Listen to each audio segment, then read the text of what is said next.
Yo gamers, Nature here. Today we have a quick guide on how to do the solo Maura princess farm for gold on fresh anniversary servers. Now, this farm works for both hunters and warlocks, gains you about 50 to 100 gold per hour, and that's centered around selling Blackstone ring for around 30 gold to fresh physical DPS that need it, and you're farming raw gold also off the items that drop on princess. Now, I understand there's a couple videos out there already, but since this is the anniversary Classic WoW servers, there's been some updates in the game that drastically affect how the farm will work, and we'll go over the current best strategy. This farm will be useful all of phase 1, and we'll put an updated gold farm out for next phase, which I'm excited. I'm already working on, so make sure you smash the like and subscribe for updates. Real quick, if you have any questions about the farm or WoW in general, hit me up on Twitch at twitch.com/naturetvz. I stream most days 5 p.m. to 12 EST. I'll include the timestamps in the links in the description below, as well as a full run start to finish at the end of the video so you can see the whole thing. You'll want to come prepared for this. Bring plenty of food and water and food for your pet. Now, speaking of pet, make sure any pet with dash or dive, that'll do. Just if you're bringing like an owl, carrion bird, something with screech, turn off screech. That's an AoE ability and will cause you issues during the farm. For spec, I'd recommend two options. First is kind of like a starter build. This is if it's your first time doing solo princess farm and you're just kind of trying to learn the pool. This build centers around damage output from marksman. However, you pick up points in the survival tree like parry, survivalist, just for general survivability, and then deterrence and sure-footed, which these two could be massive if you make a mistake and will help you recover. And then finally, improve feign death. Now, quick note on improve feign death, princess is only level 51. Kind of highly unlikely that you're going to resist the feign during that. However, I didn't see any other where to put the 2 points that could help you like learn the pull, so that's where I put them, but feel free to put them somewhere else. Now, once you feel comfortable, the traditional 20-31-0 build works best for speed. I'll link that here as well on the right hand side. First thing you'll need to do is complete the Scepter of Celebras questline, which is fairly easy, but we'll need the item to teleport to the middle of the dungeon. Once we have the Scepter of Celebras, we'll escort the paying customer down to the teleport room. This is found just inside the purple side of Mauradon, and we jump down right at the bridge.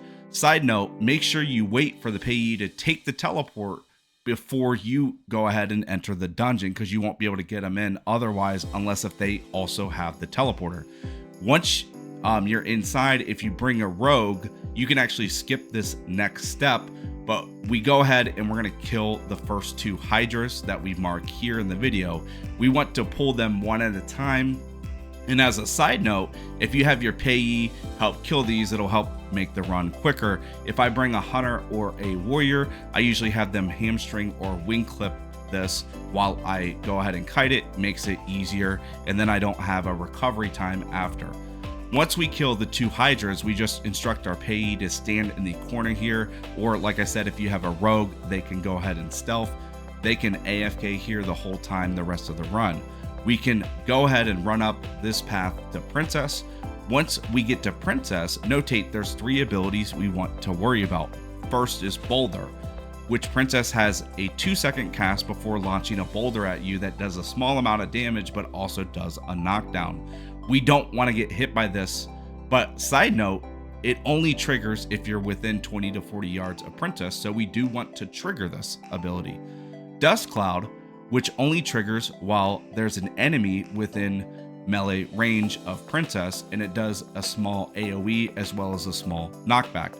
And then we have repulsive gaze. This can be very triggering as princess does a very small AoE fear that can fear your pet. However, this also does a temporary threat drop that causes princess to change targets to the next closest enemy, so this can cause her to target and do damage to your pet. When it comes to the strategy of the princess farm, we want to engage princess by placing down an immolation trap. Then we want to start with aim shot, an auto shot, followed by a multi-shot, and then go ahead and kite her around the big rock here. Now, we then want to use cheetah to kite princess around the circle. Anytime we reach around 40 yards on Princess, we can go ahead and weave in an auto shot. At all times, we want to stay over 20 yards from Princess in case this triggers Boulder, so we can outrange the Boulder cast. On the flip side, we don't want to be too far away as to never trigger the Boulder effect. Once we've mastered that weave back and forth, we want to begin sending our pet in and try to trigger Dust Cloud. Quick tip, you'll want Deadly Boss Mods, DBM, add-on, and make sure you have attack and passive both hotkeyed and set up for your pet in order to rapidly adjust your pet's activity. The trick here is to send your pet in, and immediately once Princess casts anything and you see the DBM warning, you'll go ahead and put your pet on passive in case Princess either targets your pet from the repulsive gaze, or for some reason the Dust Cloud does AoE melee damage as well. So assuming you got the Dust Cloud cast, you can then stop and begin DPSing Princess. These two techniques are all that you'll need to do the Princess farm. Let's go over real quick if there's a mistake and you get hit by the Boulder. This is the thing you need to worry about. Just first, don't panic. This is easily recoverable if it happens only once or twice during the run. Turn off your cheetah. Begin to run away from Princess. We're hoping Princess then triggers her Dust Cloud and you can simply run away. Be prepared to health pot. If this doesn't work and you're below 50% HP, go ahead and feign death onto your pet.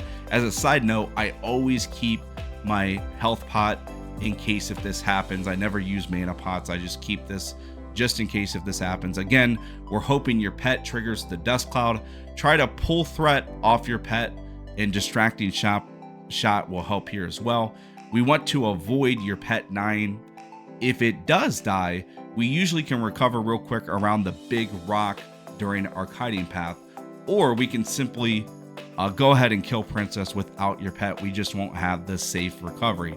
The good news is once Princess hits 25%, she begins to drastically reduce her speed as you progress and get her down to 0% HP, making her much easier to kill.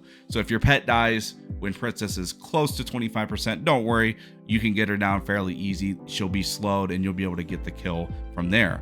For the kill, make sure you finish Princess off in the northeast corner of the map in order to kill her close to the payee. Once you killed her, you can either take off all your gear and go ahead and die and then run back to the instance to do a reset, or you can have like a friend or another account that you'll log out. Once both you and the payee are logged out, you can reset the dungeon. One of the big changes from WoW Classic is you'll actually now get teleported to the graveyard instead of right outside the dungeon. Now, that's all for the farm. Make sure you like and subscribe. Come join me on Twitch. I'll go ahead and play the full video from start to finish so you guys can see from here. Other than that, you guys, peace.